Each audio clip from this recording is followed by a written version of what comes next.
En Cooperativa Ciencia, investigación, desarrollo, innovación, ideas, voces. Entrevistas que quedan grabadas y que hay que revisar. Cooperativa Ciencia, curiosos por naturaleza. ¿Ginecomastia? ¿Así se llama? ¿Ginecomastia? Le vamos a preguntar al doctor Max Prelog, que está allí listo y dispuesto para la conversación. Max, ¿qué tal? ¿Cómo estás? Bienvenido.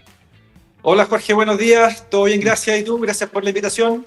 Gracias por acompañarnos para aclararnos las dudas, porque en verdad yo, primera vez en mi vida que escucho este concepto de ginecomastia. No sé si es ginecomastía o ginecomastia. Primero. Mira, ginecomastia. Ya, muy bien. Lo corrijo en este instante. Oye, bueno, cuéntame acerca de esto, de qué es la ginecomastia, qué es lo que le ocurre a los hombres en este caso, y finalmente por qué ocurre. A ver, la ginecomastia, en estricto rigor, como la definición, es cuando aparece tejido mamario y hay desarrollo de tejido mamario en el hombre, ¿ya? Ya. Entonces, en el fondo, la palabra ahí viene de gine, viene de lo femenino. Entonces, en el fondo, tienes mamas femeninas, ¿ya? Ya.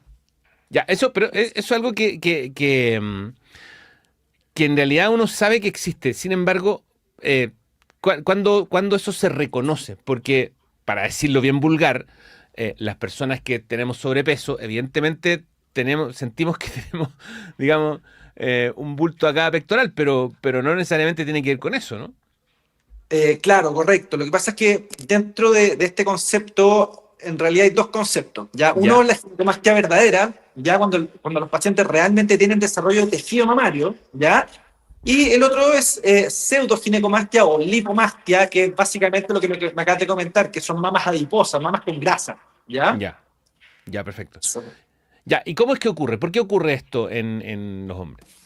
Mira, esto ocurre, en realidad, cuando uno habla de este tema, hay tres momentos en la vida donde es normal o fisiológico que se le desarrolle en alguna proporción el tejido mamario.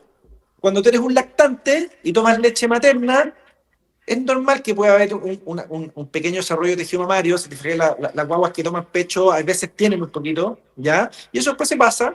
El segundo momento es en la pubertad, cuando existe todo el desarrollo hormonal en los hombres, ¿ya? Hay una cierta proporción que desarrolla tejido mamario, pero de eso más o menos el 90% se va solo, ¿ya? Y esto se debe a cuando se disparan todas estas hormonas, pueden haber pequeños desbalances y puede haber quizá un poco más de tono de estrógeno y se desarrolla el tejido mamario.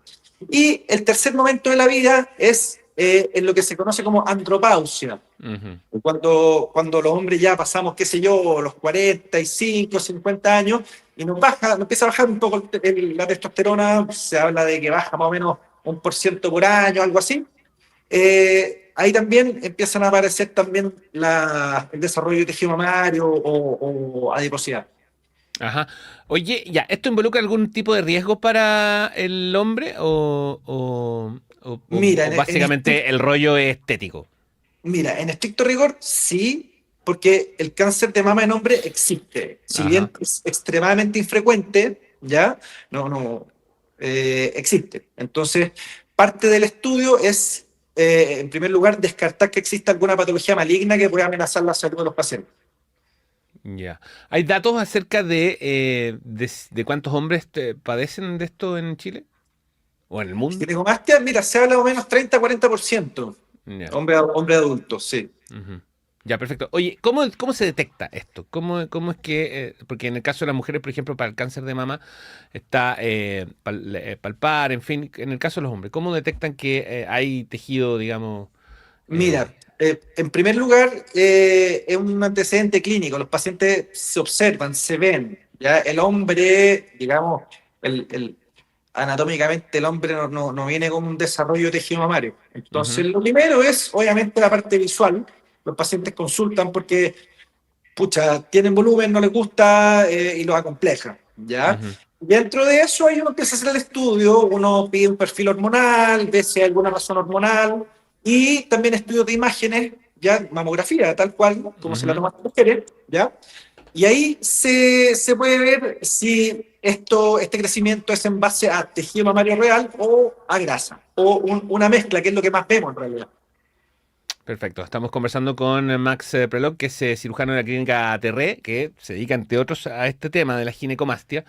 Porque además esto, como decía yo, aparte del riesgo que involucra, que tú bien acabas de describir, también está la cuestión estética, ¿no? Esto de querer verse bien en el caso del hombre. Y entiendo que esto es operable y además en estas fechas como que aumentan esas operaciones, ¿es así?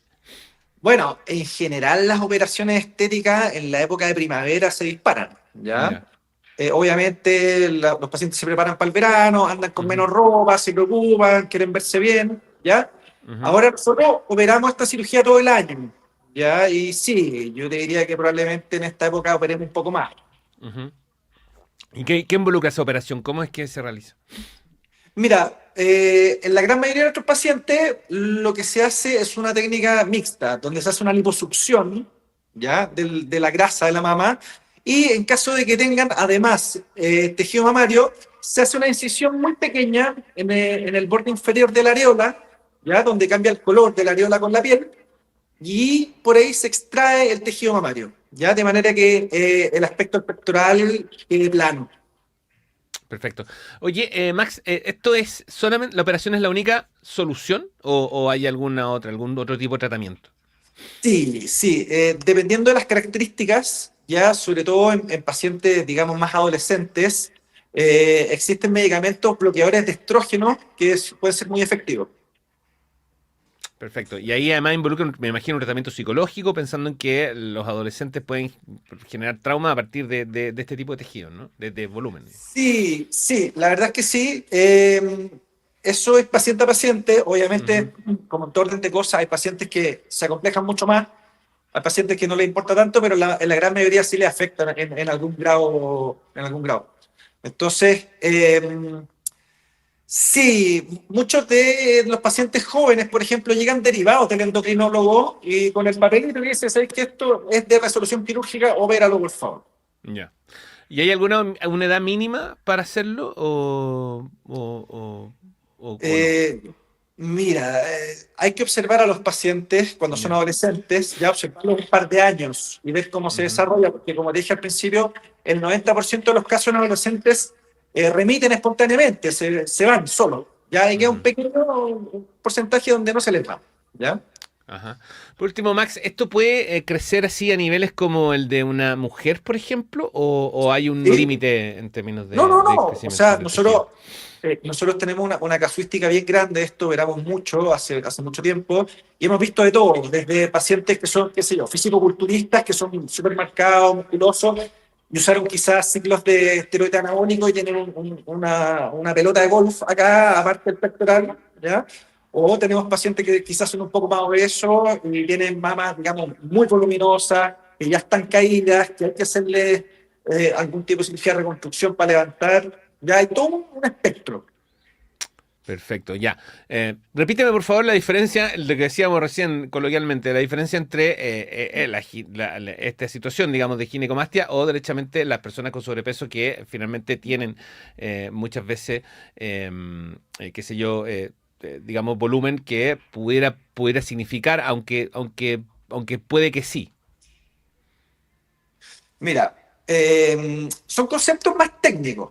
¿Ya? En la práctica diría que el 90% de nuestros pacientes tienen grasa y tejido mamario, ¿Ya? ¿ya? Tejido mamario en mayor o menor proporción, ¿ya? Pero sí, Ujú. yo diría el 90% le hacemos lipo y le sacamos tejido mamario, que en el fondo es cirugía de ginecomastia verdadera, que se llama. Hay otro porcentaje que también solamente le hacemos lipo porque no tiene tejido mamario y con la lipo quedan bien. Ya, perfecto. Pero también hay otros tratamientos, como tú bien explicabas, sobre todo para los adolescentes, en fin, entonces hay varias alternativas en este caso. Pero lo importante es consultar, evidentemente. Sí, Consultar consultar, y... hacer los estudios pertinentes, ver de qué se trata. Bueno, también hay, no te lo mencioné, pero también dentro de los estudios hay algún tipo de tumores, a veces tumores testiculares que pueden ser productores de estrógeno. Entonces también hay que ser bien específico en indagar en el paciente y hacer un estudio bien completo antes de operarse. Ya, perfecto. Todo muy claro. Max Prelog es cirujano de la clínica Aterré y con él queríamos hablar de ginecomastia, que ya corregimos, por cierto, para que lo tengan claro y que es algo bastante más, no está bien decir normal, pero sí de lo que se cree y que, por cierto, que tiene solución. Max, muchas gracias. Gracias a ti, un gusto. Que estés bien. Chao, chao. Chao. Igual.